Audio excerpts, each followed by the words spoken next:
Everyone always says it, and I never believed it after my first tour, but something always comes next. Yeah. You could wait a month, you could wait 2 months, but something will always come up. If you've done a good job on your first job, your name is out there and people know. This is the Creativity Clinic, a show that inspires creatives to take meaningful steps to fulfill your passion. I'm Kirsty Hunter, an entrepreneur and founder, best known for my work in creative education and business, working alongside incredible artists to fulfill their ambitions. Here I chat with experts from the diverse pool of creative industries, offering you insights, education, and the motivation to those wanting to make an impact in the creative sector. Hello, Chloe. Hello. Thank you so much for joining me. Thank you for having me. What a delight. And you've driven a whole hour and a half to get here. I have. Where are you based? Eastbourne, yes. Nice. Were you always in Eastbourne? Yeah. Yeah. Yeah. We could just natter for ages, but just so that everybody knows what you do, could you just introduce yourself and your role, I guess? Yeah, I'm Chloe. I'm currently the head of lighting on the Blood Brothers tour, but I delve in and out of being a head of lighting, deputy, sometimes assistant. Right, okay. So, yeah, I've kind of worked my way up so far. We'll see whether I stick at the head of the department or drop back down to deputy, but both those two are kind of where I sit at the minute. I mean, it's pretty good going because you've been in the industry for 6 years? Yeah, it must be about 5 or 6 years. 5 or 6 years. And what made you, it's quite niche thinking going into the lighting world. Yeah. What inspired you to get into that sort of area? It's a bit of a mixture of things, to be honest. So, obviously, you know my dad. I do know your dad, yeah. Obviously, he works in the industry for all of my life. And I remember as a child being taken onto stage as he's like working and showing around and everything. I was always introduced to it as a young kid. Yeah. And it always inspired me from that young age to be like, wow, this is really fascinating. And that's how I sort of got that inspiration into the industry. And then it kind of started becoming more of a thing when I was in secondary school. Yeah. I was doing like the lighting for some shows at school, and that's when it sort of kicked in that this is actually what I want to do now. Yeah, I bet the school were like overjoyed because they've always struggled to find anybody technical that could do anything. Yeah. You're like, I actually know how to do those things. Yeah, they were like, oh, here's a laptop. It had like some like really like free subscription based like laptop software that they had. Yeah. But I was just excited to do anything at that point. So, so that's where it started really. And then went on to Brit School, which was fantastic. But interesting turn of events, I didn't do lighting at Brit School. No, so just for people so you did stage management, or production art, sorry, and you said, but within that you do stage management. What else do you do as part of that? So you do delve into lighting, sound, costume, set. You do everything backstage. It was fantastic for figuring out what you actually wanted to do because you got a taster of every single area backstage. And at that point, I was like, oh, stage management's fun. I can be the boss. So that's what I did for those 2 years there. It was only when I went to university afterwards that I was like, no, actually, I do miss lighting and touching lighting desks and pressing buttons and all that kind of thing. So it shifted again back over to lighting from university. Yeah. And stayed with it. And what was your first, what was the first job that you secured coming out of uni? Out of uni, I became a full-time lighting technician at my local theatre. Right. So I kind of just did day-to-day lighting duties within the venues. I think there's about 3 venues that are classed in the campus of where I used to work. So I used to do like all the in-house shows and then any touring shows that would come in. Yeah. We would help lighting-wise from the venue perspective. Okay. And what does that look like? So, and I assume it doesn't matter at what role you are at any given point, like your day is pretty much the same in terms of like when you arrive, the prep that you're doing beforehand, then the shows that take place, and then sort of the aftermath. Am I right? Yeah, it's kind of standard for each department. There's a few bits that vary, but most of the time the hours are fairly similar. So what does that look like for somebody in the lighting industry? In the touring world, it can be quite chaotic. It kind of depends on the show and the tour and how long you're in each venue. Okay. If you're doing a fairly standard weekly tour, it can consist of travelling on Sundays, Yep. starting the loading on Mondays, finish the loading on Tuesdays and open Tuesday night. Okay. Shows Wednesday, Thursday, Friday, Saturday, load out Saturday night. So the And hours travel. each day is long. They're long. Yeah. I mean, you could be Yeah. like Mondays, 16. Tuesdays and Saturdays are generally the longest days. Right. Particularly Saturdays because you have the load out straight after 2 shows. Yeah. So you're in the mornings doing, like say, 2 shows and then straight into a load out. Yeah. Which, depending on the size of the show and the venue, can vary on how long that takes. Yeah. Um, So, and yeah. typically when you're thinking about a show finishing, it's going to be around about the 11 o'clock mark, right? yeah. Yeah. I mean, the length of the show also has an impact on that. So it can be somewhere between 10:30 and 11 o'clock. Yeah. And then you've got a couple of hours of And then you've got de-rigging. at least like 5 hours on top of that at the end. So how does that work with like, I don't know, like rights of workers and things like that? Do you have to kind of make sure you're still having moments of break? It's like a truck driver, you can do 4 hours Yeah. and then you have to stop. Yeah, so there's certain rules that are in place. So there is the standard that I think it's across most industries of 16 hours of work. Yeah. And once you reach your 16 hours, you have the right to then turn around and say, I'm no longer working Yeah. anymore because I've done my dues and I'm no longer insured by the company if I Right. work longer than that. Okay. So you do have the right to turn around and say, I'm done now. Yeah. Obviously, some people don't. Some Yeah. people are happy to just carry on if you know it's going to last like an extra hour, Yeah. you might be like, okay, I'll do the extra hour. Yeah. If it's looking like it's going to be another 4, you're like, no, thank you. Yeah, I'm tapping out now. Yeah, but there's, generally speaking, most people I've found so far are quite good at sticking to some sort of healthy work balance Right. within it and the Yeah. rules and regulations of it. We obviously have unions as well that we can get involved if anything goes horribly wrong, Yeah. or if things start consistently being out of order, you can have chats with unions and stuff like that. Yeah. So, I mean, when you're going into the industry, whether it's lighting, sound, stage management, I guess knowing that information beforehand is going to be pretty Yeah. critical, especially if you're, you know, maybe in your. Do you find that there are a lot of people in their 20s and then they stick at it, or do you find that there is people that maybe as they get later in life and their lifestyle changes, or maybe they've got a family that they maybe recognise that maybe it's quite a challenging industry to have as a family? Yeah, I think there's definitely a mixture of people who are, say, 19, 20, early 20s, and there is still a lot of people that are later on in life. They're like, you know, they're in their late 30s, 40s. Yeah. I know some people that are in their 60s and are still going. Yeah. You know, like there's a couple of people on my current tour that are in their late 60s. There's one guy in wardrobe. No one knows how old he is, but you know, he could be 90, he could be 60. Nobody knows. But they're still going because they still love it. Yeah. And they wouldn't do anything any other way. Yeah. I think it kind of depends on your life and your own personal things that happen within your life as to whether you stick to being on the road all the time or not.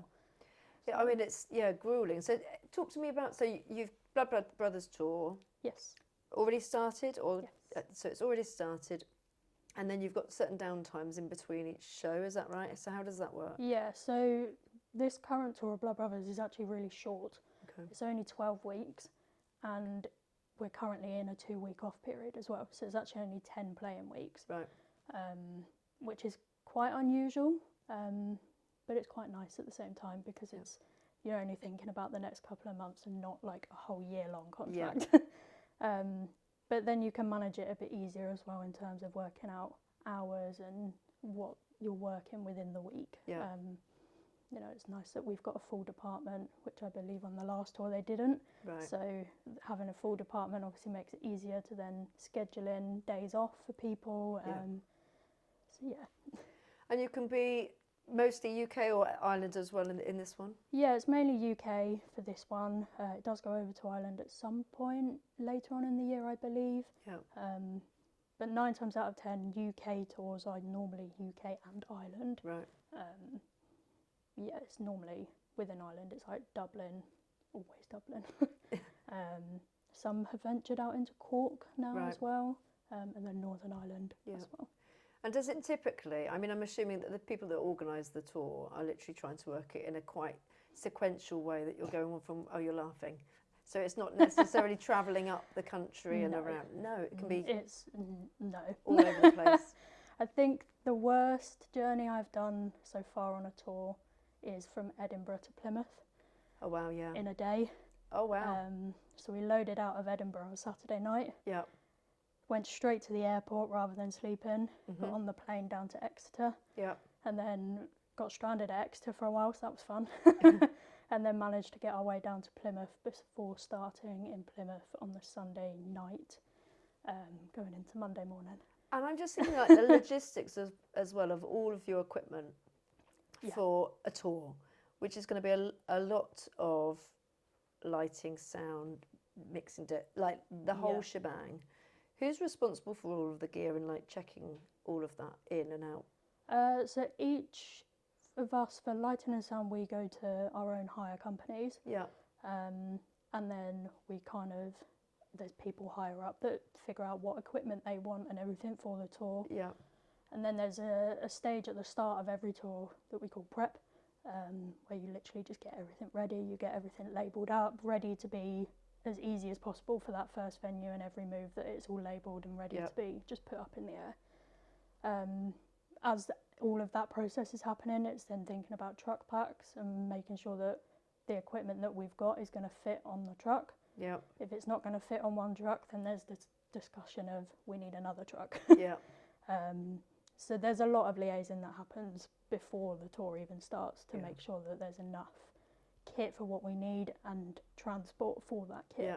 And when you say truck, are they going by road as opposed to going by by air? So you're going to have to. There's a lag in terms of the wait time, or you just, or you're saying we're ordering rather than getting the whole lot for the entire tour.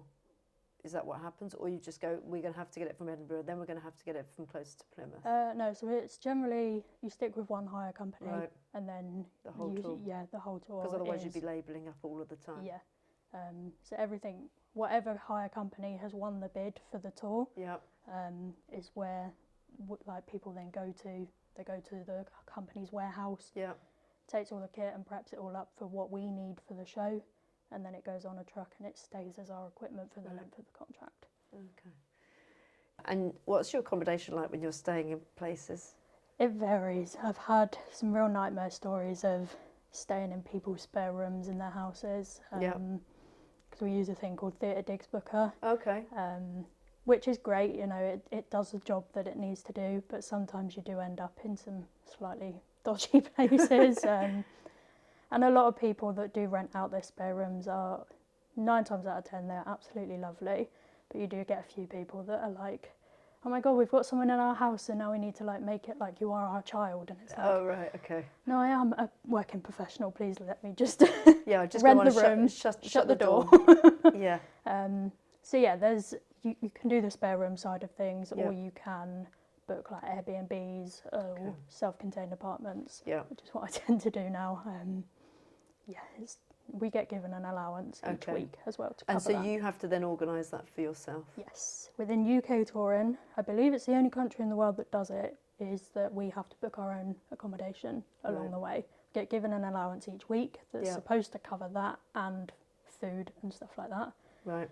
Doesn't normally work out that way unless you can be really, really particular with where you book. Yeah. Because the price of places was is gonna say. different wherever you go. It's never the same. Yeah. So yeah, it's a lot of figuring out monetary wise as well to work with your allowance to where you stay. And then also for your comfort as well, really. Yeah. So you kind of possibly could see yourself out of pocket just to try and make sure that you've got a little bit more. Yeah. Which is why it's quite nice once you're actually on the tour and you've made some friends. Yeah. You can start sharing with people on the tour, and it makes it a bit cheaper buying like booking accommodation for like 3 people. Yeah. Because then you're splitting the cost. Okay. So actually then that's good advice as well. So if you are starting out on tour for the very first time, only book the first tour where you're sleeping, and then after that hopefully you're making mates and you can then bunk in with other people. Yeah. And so that family of people, we talk about those people that you're going on the tour with, you're then getting to know them, whether it's 12 weeks or whether it's a year, you're getting to know that group of people really quite intensely over that period of time, 16-hour days. Yeah. Does it normally work out quite well that you all get on and it's quite a click that happens? Yeah, there's certainly some times where it gets too much for people. Yeah. I know on my last tour we went through a whole stint of, I think it was about 6 months maybe, where we maybe had 1 week off in the middle of that. And so everyone was getting that really itchy feeling of like, well, you've been with someone for too long that everything they do is just starting to annoy you a little bit. Yeah. But everyone kind of works around it and everyone knows that that's kind of how it gets at certain points, and just talk to people. If you say you're getting irritated by them, just tell them and they'll be like, yeah, fair enough. And you're and tired. You I mean, everybody's going to be a bit grumpy when they're tired, aren't they? Particularly after all of that effort of long days. Yeah. Talk to me about being a female in the industry, because it's quite a male-dominated industry. Probably still now, I'm guessing. Yeah, it is still fairly male-dominated, although I am really happy to see that there's more and more women coming into specifically lighting as well. Right. With the Blood Brothers tour, we are an all-female lighting department. What? Yeah. That's amazing. Which is quite a rare thing to happen. It's really rare. Found. Any other job I've done, I've been the only woman in the team. Yeah. So for us to be a whole team of women is absolutely wonderful. There is more women on this tour than there is men. Wow. And I actually found that on my last job as well. Oh wow. That's really impressive. Yeah. Does that mean that the banter is slightly different as well? Yeah, it's certainly slightly different and it's a lot nicer. Although you do still obviously face certain challenges within that. You know, we have a lot of production staff that come in to move the show for us, so on load-ins and load-outs. There's an extra group of people that come in who are kind of more upskilled than everyone, I guess, to help with all the like tricks and everything of putting it all in and making it work. And most of those are men. Right. A lot of those can get slightly iffy at times, is maybe how I would put it. In terms of what they say? Yeah, just like making some comments every now and then. But I think you start to, we shouldn't have to, but I think you start to develop that barrier to it, and you brush it off, or if it's really something that isn't right, you just have to say something back to them in the hope that it's going to be fine. Yeah. You know, 9 times out of 10 it is, and people don't say anything back. A lot of them actually seem a bit shocked if you say something back to them. Yeah. Yeah, I mean, it's a shame that we're still finding in certain industries that you still have to be able to, you know, because not everyone's going to be confident enough to say something back. Yeah, for sure. And actually, you shouldn't have to. And you just see all of these things that happen maybe in front of the camera that are kind of getting pulled out left, right and centre, where people have got accusations about how they talk to people and it's unprofessional and it's misogynist, or so hopefully over time those things will change. But it is great to see, you know, more women coming into the industry. Yeah, it's really good to see, and it's really nice as well, like as someone who is a woman in lighting, I get a lot of messages sometimes from university students who are females that are like, oh, you're a woman in lighting, how do I make that work? Because I'm struggling to get in, because obviously people tend to pick men. Yeah. Not really sure why, because there's no real reason as to why, other than they just want a man sometimes. Well, I mean, I guess they probably wouldn't ever say it out loud, right? But it could be and I guess it's also about your networks and where you've been and putting yourself in those right spaces. But it's great for them to reach out, for you to be a role model for those. Yeah. Would you say the same sort of for like different ethnic groupings, or is it still quite a white industry behind scenes? Yeah, it probably is more white dominated. I do know a lot of people of colour, whether they're black, brown, Asian, whatever. Like, there's a lot of people that do work backstage now, but I would say there is still a probably majority white in that case. Yeah, I guess sometimes it's about access and where you can go and do the courses to even learn about it, right? Across the country, we know that there are very few, but also culturally for some people it might not come into the sort of zeitgeist of, well, this is what you should go and study and do. I mean, go into this industry where it's slightly uncertain about when, you know, there's a lot of families that maybe wouldn't think that as a career path. But yeah, I think again it's good that things are moving in the right direction, but there's probably still a lot more to be done. Yeah. So talk to me about what's the difference in the role as a head of lighting compared to sort of that deputy role or a lighting technician? Yeah, so in the head of lighting role, for me and a lot of tours, it's not the same for every single tour, but majority of tours, it involves being the person that does the relight for each venue. Right. Explain what that means for people that don't know. It's basically every venue that you move to, where you are moving the lights in and out and everything, taking them down, putting them on a truck, putting them back up in different places, the lights don't point to the same place. Yep. So there is someone who is normally the head of lighting, sat out front on a desk for hours on end, just pointing all the lights into the directions that they're supposed to point in and making it look like what the show should look like. Yep. So that is one of the main responsibilities as a head of lighting. Okay. Obviously, you've then got the fact that you are a head of a team. So you've got a team to look after as well in terms of rotors and scheduling, and then also making sure that everything is kind of as it should be, as on your head in a way. Yeah. Because although we have what's called production electricians, and for other departments there's production sound engineers, production carpenters, they all do the load-ins, and once they've gone, it's kind of then everything is on you as a head of department to then continue to keep that level of the show up, and if things break, it's on you to then be responsible for fixing that. Right. So I would say those are probably the main extras. Yeah, so, and I mean, fixing sort of the electrical side of it, because obviously you can kind of, there's rigging and then there's using your desk to make sure it's pointing in the right direction, but then electrical comes it's quite another skill to have. Yeah. Is that something you learn on the job? Yeah, it's very much something to learn on the job. I learned a little bit about it at university. Right. But it was never something I was fully interested in, so I did kind of zone out in those lectures, which probably wasn't ideal.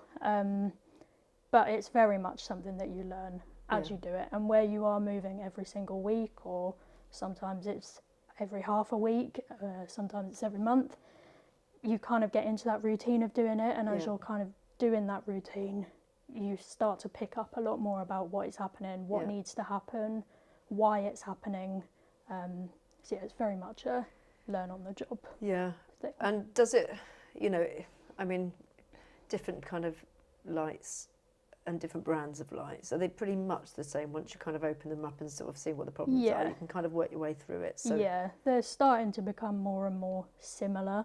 Obviously they are different inside for different manufacturers and different types of fixtures, but 9 times out of 10 you will find that there's some sort of similarities within it, and as long as you use a bit of common sense, if you've learnt how to take apart one light, if you use the common sense, it kind of makes sense into doing a different one. Yeah.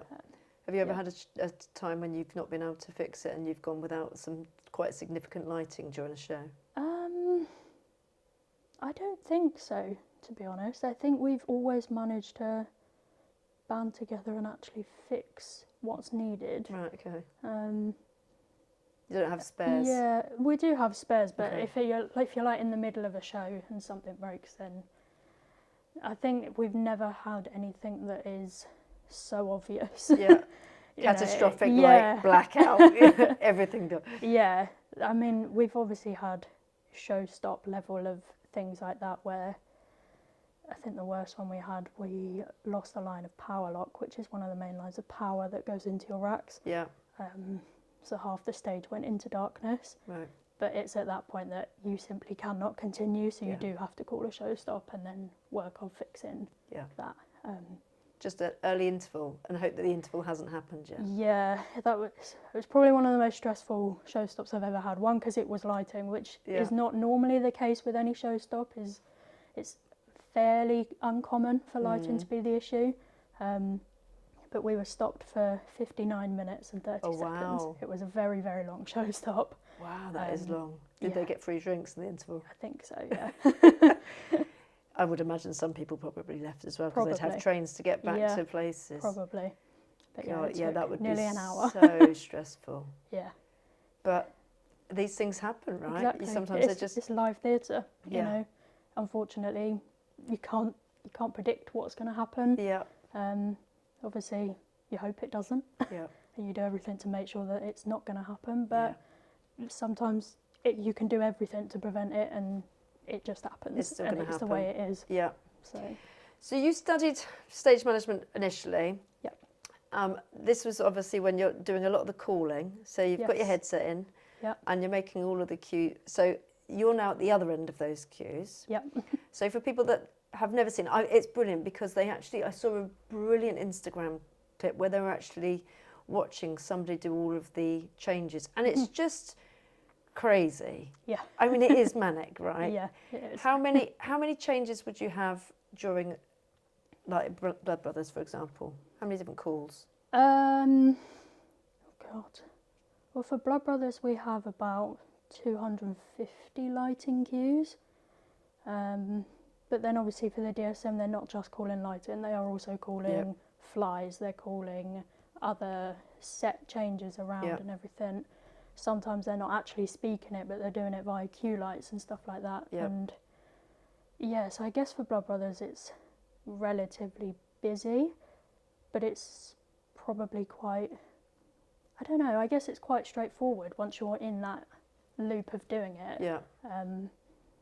And then obviously you start getting into bigger scale shows as well, not just Blood Brothers, but you know, I've done quite a few tours now. Like my first tour was Book of Mormon, which was huge, and the amount that goes on that, like I don't think the DSM stopped talking the entire show because there's just so much happening in terms of whether it's flies, lighting, automation, stage cues that she needs to call as well. You know, there's just so much that goes on that is all controlled by that one person. Yeah. And I'm assuming you don't talk back to them because there'd be just too much. They've already gone on to the next thing. So you literally, you're waiting for your cue. And what do they say beforehand? Is it just literally L something to know that it's lights? Yeah, it's normally LXQ. Yeah. Depending on how busy the show is, most shows that I've done, you'll get a standby at the start of each act. Right. And just be told to stand by for the whole act. Okay. Because either they don't have enough time as the DSM to stand you by for each segment. Yeah. So they're just like, just be on the ball for the whole act and be ready for and all you're your cues. watching therefore what you need to change for. Yeah, you're watching and you're listening, and you know there's that whole communication level as well of like, you've got to consider that sometimes they do miss cues because they've got so much going on and so much that they're dealing with that you then have that discussion of, well, I've taken the cue by myself because I know it goes there. Yeah. And you know, it's just that kind of thing of you've got to be on the ball because you can't just rely on one person to do everything. No, if they suddenly got a coughing fit or something like that, you know, it could miss 30 seconds of loads of set changes. So So yeah, there's a lot of, although you should be waiting for them to control it because that is what they're there for. Yeah. Sometimes you do have to, you know, be on the ball, ready to jump in just in case. Yeah, and I guess, I mean, when you've been on a tour or a show for a long time, it's probably almost automatic anyway, and you're then going, oh, I know this like the back of my hand, I can just do it. Yeah. I would imagine that those first few days and those first few runs, how much tech rehearsal do you get when, I mean, I know that before you put your show on, you're going to do the tech run and then you're going to do the, like maybe the dress rehearsal and then the actual run. But do you do that every show when you're on tour? No, so again, it depends on the scale of the tour. Okay. Larger scale shows, you are fortunate enough to do a full dress rehearsal before you open. Okay. But that's generally because the larger scale shows sit in the venue for a longer period of time, so they've got more time to be able to do a full dress run. Right. Smaller tours, generally you get a little bit of like a run through in the sound check. Okay. It's never like a in costume kind of style. You know, you maybe work out if there's people with really fast quick changes or whatever. They might work out the logistics and the traffic of that because obviously venues change sizes, they change shape. you need to work out the traffic a lot of the time. Yeah. So if there's quick changes like that, that tends to get rehearsed. Right. Otherwise, it's as simple as doing your sound check, making sure that everyone's mic is right, and then that's it. You go into the show. Right. You just kind of have to hope for the best on Yeah. the first show. Yeah, I suppose.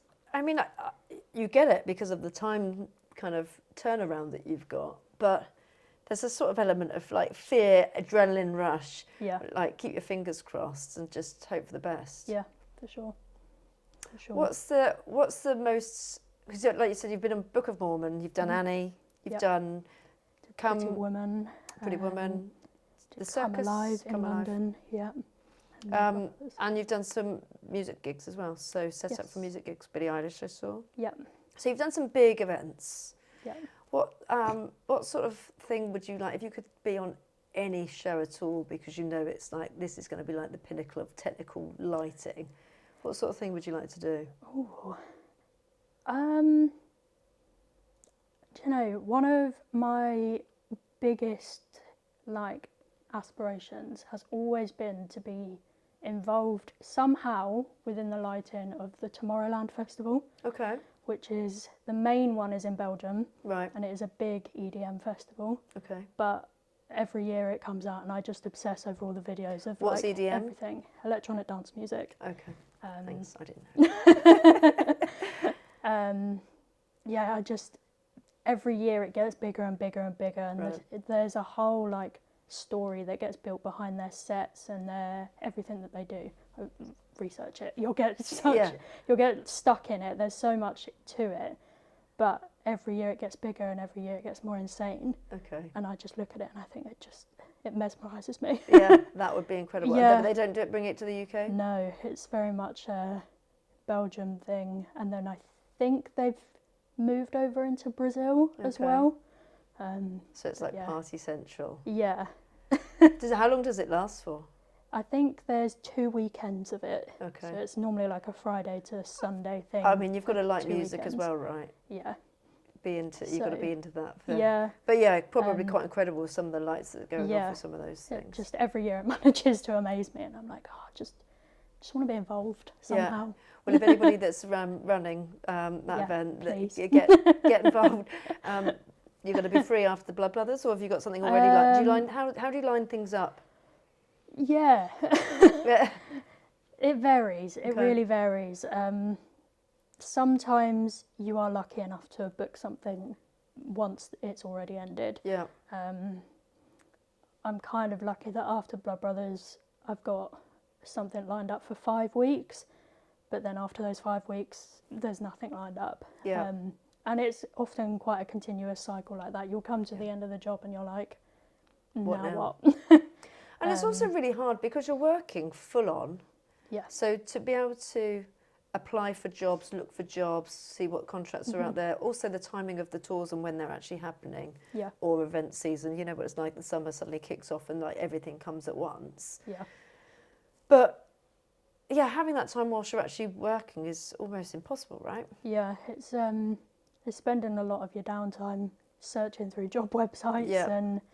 and also just, you're still building your own portfolio, whether that is through Instagram, through LinkedIn, and going to the painful networking events just to get your name out there. And, people always take your details. People are always looking for things. And as awful as it feels when the first job comes to an end and you've got nothing lined up, everyone always says it, and I never believed it after my first tour, but something always comes next. Yeah. You could wait a month, you could wait 2 months, but something will always come up. If you've done a good job on your first job, Yeah. your name is out there and people know. Yeah, and that's it. So- Sitting in the discomfort is quite, it's quite scary, isn't it? And, we'll talk about rates and how much you get paid in a minute, but even any moment where you're like, I've not had a gig for a week, a month, 3 months, do you sometimes go and look for other jobs, other work in that time, or do you kind of just commit to the fact that you will get something? After my first tour finished, I did start looking at other things, but I actually found it really difficult to get those jobs. Yeah. Because I found it in the pandemic as well, is that so many jobs, whether that's like just working in your local supermarket or cafe or whatever, they turn around and say you're overqualified. Yeah. And Or I'm you've like, got no experience in this industry at all. Yeah. And it's like, I know, but please, I just need some money for like a few months. Yeah. But yeah, I think I've kind of developed now that thing of something will always come. Not that I sit there and wait for it. I do obviously try and push myself out there, whether that's emailing people that I already know. Yeah. And just, you know, just keep pushing. Yeah. You know, I never directly be like, can I have a job, please? But, you know, I just be like, I'm available. If there's opportunities. How can I help? How can I help? You know, I'm here. I've got spare hands, Yeah. you know. And do you find that you sort of get to one sort of show and then you bump into people, you get on another tour, you get on another gig and you go, oh, we worked together 3 years ago on another set or whatever. It's probably quite a small industry. Yeah, all the time. You walk into a new theatre as well and even people at the venue recognise you and you're like, okay, you know, then it kind of works out quite nicely. So you've got a nice week in the venue because they know that you're somewhat good at your job. Yeah. And the same for if you walk into a new job and you start the tour and there's people that you've worked with before and you're like, oh, yeah, you know, it's going to be fun. It's going to be fun. Is the sort of aim for a lot of people in your position to get almost like a residency? So you know that there's, you know, Lion King, for example. I mean, how many years has it been going for? Like decades. Yeah. Because I know that the cast will change. That normally is a sort of year contract and then they might renew it. Yeah. How does it work for the teams that are sort of in residence there? Do they just basically have a job and that's it? They're then sitting pretty? I think it also works on like a year-long contract basis, just so that you are not, as a technical person, you're not tied into it for the rest of your life, kind of thing. I think it does work on a year-long basis, but obviously there's then those discussions at the end of the contract of renewing it and that kind of situation. So it's similar to those people on stage as it is off stage. Yeah. I didn't realise that. So it's always, you're always still like in the same scenario of being a freelancer that is trying to always have that waiting game in between and hope that there's very few of them. Yeah. Yeah, for sure. Yeah. So I mentioned rates. Is there sort of a standard? I was talking to somebody recently about his fashion photographer, and it's just trying to understand, like, is it a comfortable rate? I mean, I think, you know, you could be on stage and you could be obviously the person that just comes on as a bit of a cameo role versus the lead, but similarly in lighting, I do remember somebody walking out of Brit School at 18 years old and they pretty much landed themselves a 40k a year job. Which was like, good for them. So there is money out there for it, isn't there? Yeah, and it's starting to slowly get a bit better. Right. Obviously, with the cost of living and everything going up, it's starting to get better and going up as well. We're quite fortunate that I mentioned earlier about unions, and so for technical people, Bectu is the main union. And they have a touring branch as well that was actually kind of only recently formed. I'm pretty sure it only formed during lockdown. Okay. Just because touring is such a different scale of a beast compared to West End. Yeah. And within that you've got like the rate card is what they call it. Okay. And it's basically like a suggestive, this is what you should be paying people for this level of work. Yeah. And it goes by grades based on what job role you're doing, what scale of show you're doing. Yeah. And they kind of give off like a minimum that you should be expected to get paid from that. Some companies don't follow it. Okay. A lot of companies are starting to follow it though, which is promising. Yeah. So yeah, there's certainly a mixed bag of some companies pay a bit less. Yeah. Some people do pay what should be seen as the standard level. Yeah.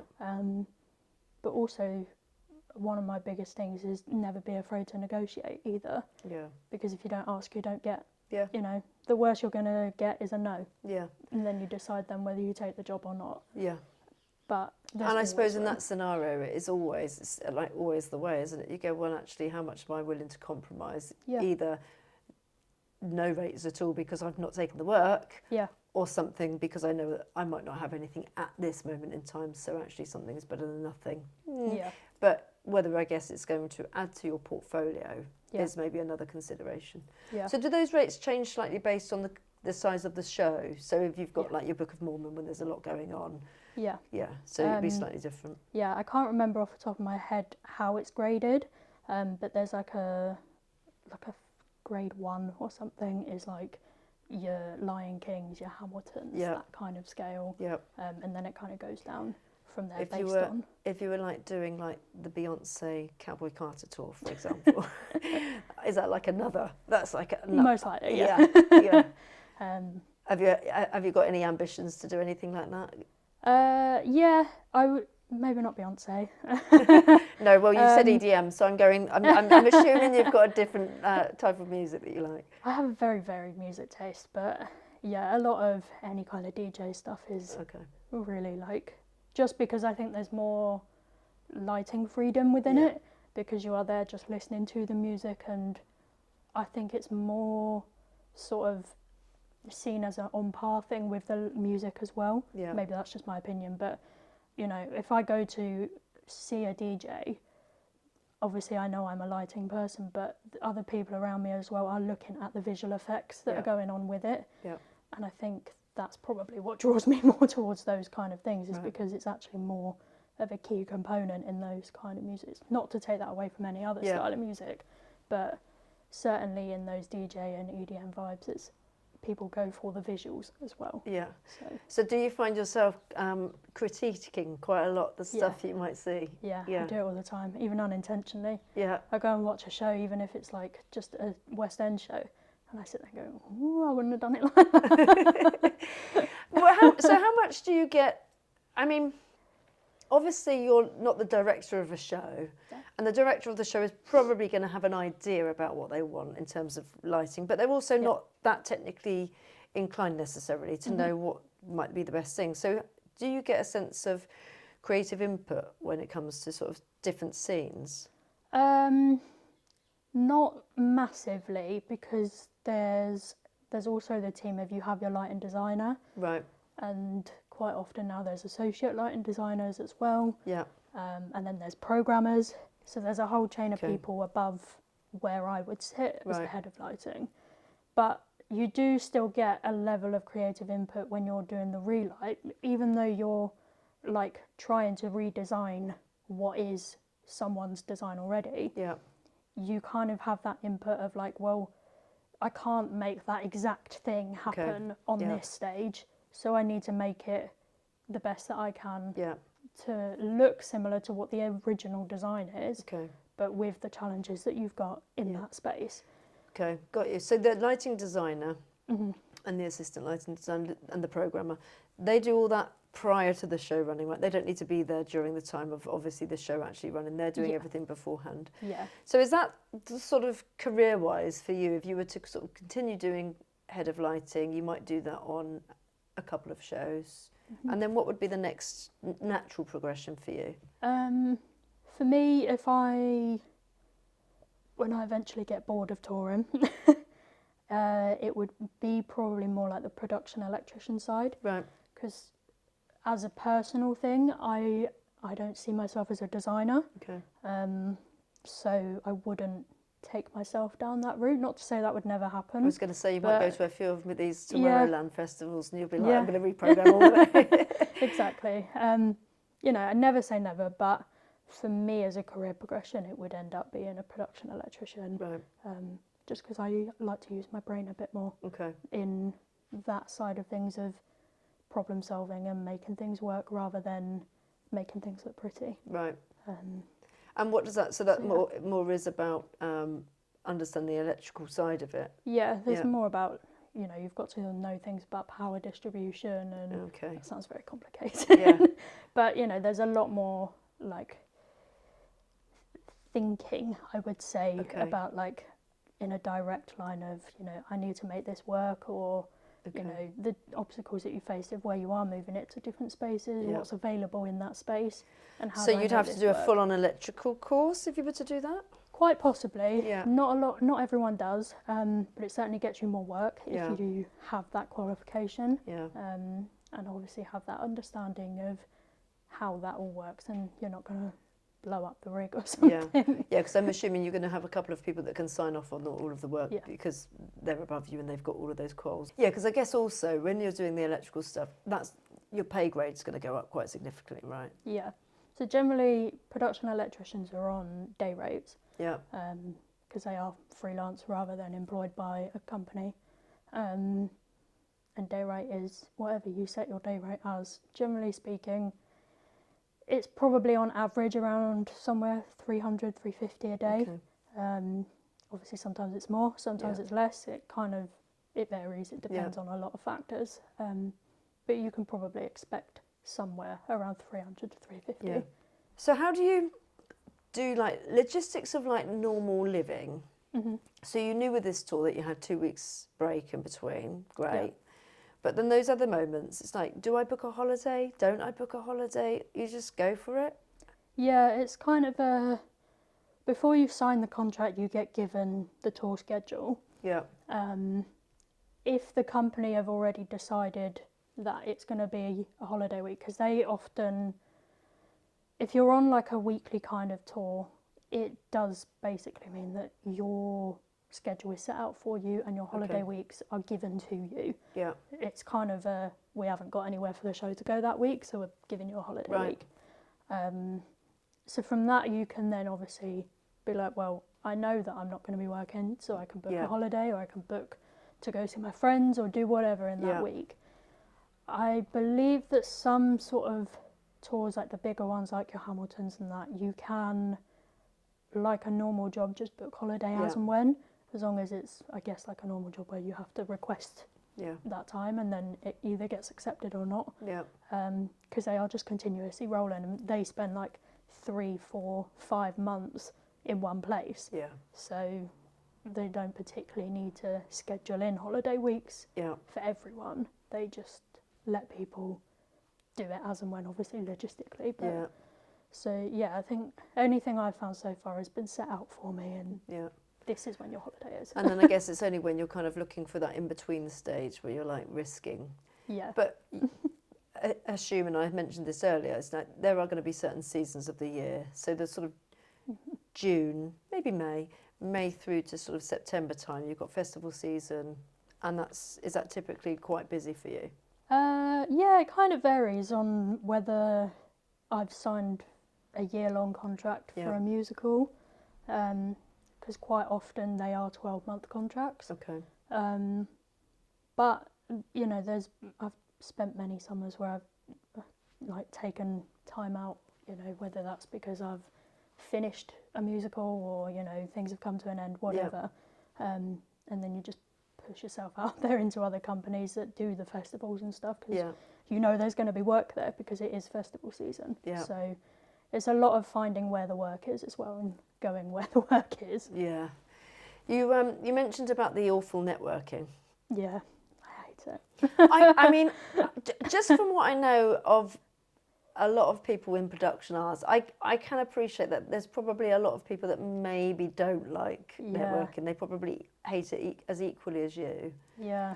Where can people, for those people that probably still need to put themselves out there and do that networking, what can they go to? Where are these events that they can join? So the biggest one is probably Plaza, which is normally in London. It's normally in September. Right. It's normally the beginning of September. It's like a 3 or 4 day event where it is literally every single like company that you can imagine that has anything to do with lighting and sound is all in one big like conference space thing, and it's basically like a big trade show of lighting and sound stuff.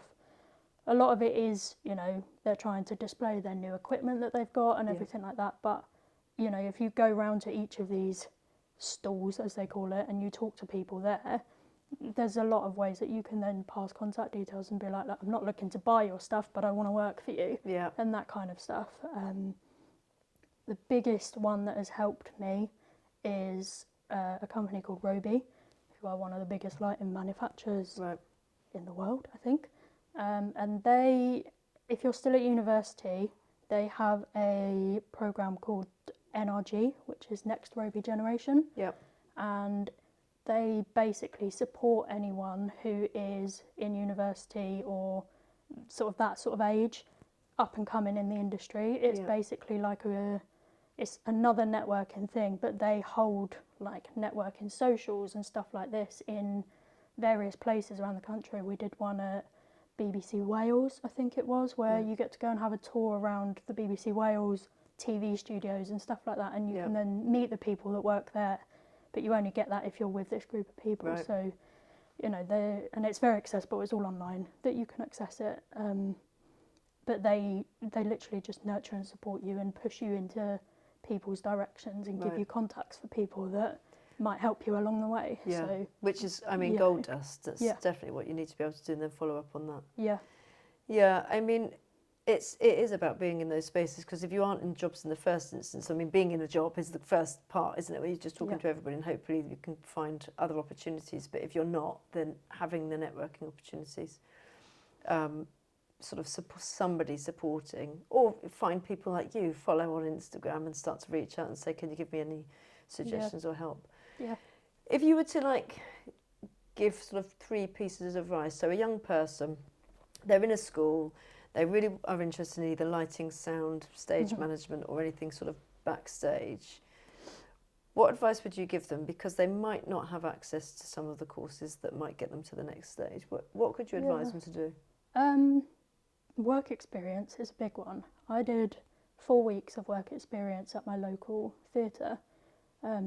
This was just as I was finishing Brit, and I was like, I don't know what I want to do now. Yeah. So I just contacted my local venue and I was like, look, I'm interested. I don't really know what I want to do quite yet in what area, but I just want to get started and get hands-on with everything. And, you know, they, like I say, they gave me 4 weeks worth of work experience where I could trial every sort of area in an actual real-life environment and practice doing stuff from that way. You know, that's probably the biggest way that I learned things, is by actually going and doing stuff, which, like I say, you can do that from your local venues, or reach out to people that are on tours and speak to us, because we can arrange to have work experience in for the week. Wow. You know, there's always opportunity for stuff like that to happen, as long as we know it's happening, and, you know, we haven't got anything particularly on that week or whatever. You know, if you're willing to make the journey to wherever we are, people are more than happy to let you sit and watch them do their job and, you know, actually get a little bit hands-on with stuff. And would they have to be 18?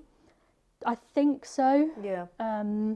Not always, Yeah. but I think it's easier for, you know, like insurance purposes. CBS and everything. Yeah, and all that stuff. But, you know, if they're not 18 and you're a bit younger, but you know that you're interested in things like lighting or whatever, there's so many training courses online for like the desk side of stuff. You know, there's both ETC and Grand MA, which are the 2 main lighting desk manufacturers and companies. They have so many training courses that are online. You can go in person and do them. You know, if you would rather actually sit in a room and sit in front of a desk rather than on your laptop, you can go and do them. You know, the ones online are free. I think the ones in person you have to pay for, just because obviously you're using the equipment and people's time and stuff like that. But they're all worthwhile doing. There's so many training courses out there online, and like I say, that you can book onto, that you don't need to have that education side of it. You can just go and do the courses. And then, you know, like with, you know, obviously I've got a podcast set up and it's very, very technical behind there. And you can get your sort of sound desks and everything. Can you get similar things for lighting desks that you could maybe practice with at home on a smaller scale? Yeah, I mean, at the end of the day, they cost money. So if money is not an object, then absolutely go and buy yourself a desk. You know, I wouldn't 100% recommend that if you're not someone with a load of money, but, you know, because you can get that, even if you don't have the money for the desk, you can download the desk on your laptop for free. Right, okay. So although it's slightly different in terms of you're then using the keyboard of your laptop and trying to remember syntax for, you know, pressing on a normal keyboard rather than a desk, it's all still worthwhile. You know, I mean, I taught myself how to use both desks that I use, which Yeah. is ETC and Grand MA, which Grand MA I only taught myself a couple of months ago because I used it on Blood Brothers, and I was like, oh, I don't know how to use that. Yeah. So, you know, it's easily teachable to yourself if you're interested in doing that, and that Yeah. is what you want to do, then, you know, it's there, it's ready for you Yeah. to start making those And is that just on steps. YouTube, or do you have to go and find those certain Some of them programs? are on YouTube if Yeah. you want to just, you know, if there's a specific thing that you want to learn about, it's on YouTube or on the websites of those companies. Right. They have a whole, like, thing. We'll put for the it. links in the bio and we'll direct you to those places. That sounds incredible because, Yeah. you know, I was just thinking, I remember my daughter's at a school at the road, which is also performing in visual arts. So they have a number of shows on every year, and, you know, they need technical staff. But of course, some of the students train up to do little bits and pieces, but actually they would benefit so much from the students learning and doing that, and just going, well, actually, what desk have I got in front of me, and let's make it a little bit better than if you've just got one person that's normally and typically in schools that they can afford to have running the desk. So yeah, teach yourself. Brilliant. Do you find I want to ask you about because you're obviously concentrating quite a lot. So I've interviewed the dresser for somebody who's on Phantom, and of course who also trained in musical theatre. So the question was essentially, would you be able to go on stage in the need of like going on? And he was like, I know all the words to pretty much all of the parts. Yeah. So it could be a swing role quite happily. Yeah. Whilst I know that you don't go on the stage, do you know all of the words, or does it, because you're so concentrating for like the whole time, like does it not go in quite the same way? Yeah, I do. Unfortunately, You do. know all the words to every job I've ever done. Yeah. It gets ingrained in your brain watching it like 6 or 7 times a week. I mean, it's just going to be like you wake up in the middle of the night singing the tracks. Yeah. The thing is, if it's not your style, I mean, you probably wouldn't be in musical theatre in the first place, right? If it wasn't your style, you'd probably... Yeah. Is there anything that you would never want to do because you just couldn't bear the music? Cats. Yeah. Yeah. I mean, obviously, I always say never say never. If it's the only thing We that might is edit there, that if you get suddenly a if I call get on for cats, I cats. never said that. Yeah. Yeah, I can't wrap my head around it. The music, The yeah. music, there's no story to it. I'm sure it's wonderful for those that love it, but for me, it's a big no. Yeah. It wouldn't be up there in my favourites, no. No, it definitely wouldn't. It definitely wouldn't. It's been so interesting because I think that, you know, we were saying before we even got recording that people know and can understand what you see on stages. You can understand what you see on stage or on the TVs that's kind of there in front of you, but trying to understand and navigate what is actually going on behind. And genuinely, like, there are hundreds of people that are doing the work of a show in its, you know, whole entirety. Yeah. And there's just, you know, it's almost mystical, isn't it? That you go, well, what are you all doing here, like little ants behind there? Yeah. So I think it's just really kind of opened up the world, hopefully, for a number of people that just can go, right, okay, I know what sort of career paths I can get into, and actually some gems about just asking people to do work experience, because I would never have thought to have just done that and think that people are willing. But you know, I think especially if you're unsure of particularly what area of the industry, if you know you want to be in the industry but you just don't know what, asking your local venue is a goldmine for it, because you can go up to them and be like, look, I don't know what I want to do, but they can put you in different areas and you can try it, and then you can be like, oh, actually, I really enjoyed doing that, or no, I didn't really like that, I'll give that a miss, you know, and then you can sort of focus in a bit more about what you want to do. No, it's brilliant. I mean, I guess the only stipulation is you've got to like wearing black. Yep. This is the most colour I think I've ever worn. You definitely like it. I mean, for a lot of people, that's absolutely fine. Look, just in homage to you today, I wore black. I love Because it. I thought, well, you know, backstage, it's what you got to do. Before I let you go, I always ask everybody, if you were to make recommendations, obviously I'm going to say go and see Blood Brothers, the tour. It goes on and runs until... Currently until April, but then it goes back out again in September, and it just rolls on and on and on. It's always out. So there's Blood Brothers, but if you Yeah. could make any recommendations for things that you would advise people to go and do, or watch, or see, or read, or follow. Do you know what? I was listening to an audiobook on the way up here. It's called The War of Art. Okay. It is a book. Obviously, you can listen to it on audiobook, whatever it's called, Audible, that. But it is about creative blocks and how you overcome that, and creative resistance, and ways that you can basically overcome the internal resistance that we all suffer with as creatives, whether that is feeling like you're not enough or things aren't good enough, because you know we all do it. I'm so particular of how I want things to happen, and if it doesn't happen that way, I don't feel like I've done a good job. But you know, this audiobook and book in general is all about how you push through that and break through those barriers. No, that sounds really good. It's I'm going to really download that. interesting. Yeah, thank you. That'd be amazing. Well, it's been delightful.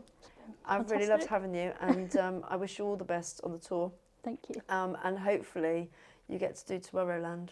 Yeah, please. Maybe not 2025, but what? Yeah. 2026 maybe. 2026 is all mine. There Yeah. you go. Right, well, let's end on that. Thank you so much. Thank you.